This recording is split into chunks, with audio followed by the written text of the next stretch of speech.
ইফতার তাড়াতাড়ি করে কইরো।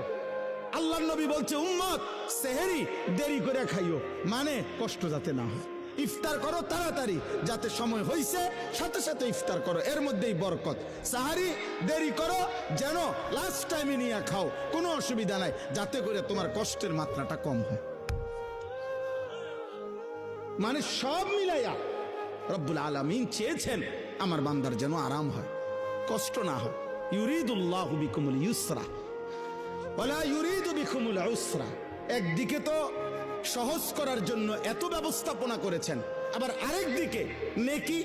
আল্লাহ তাআলা যেন বললেন রমজানের এক একটা মুহূর্ত আমি স্বর্ণের দামে না, রূপের দামে না, মণি মুক্তার দামে না, বরং আসমান জমিনটাকে যদি 100 দাম ধরো, আসমান জমিন পুরা সৃষ্টির, সেটার যেই দাম আসবে আল্লাহ বলে তার চাইতে কোটি গুণ বেশি দামে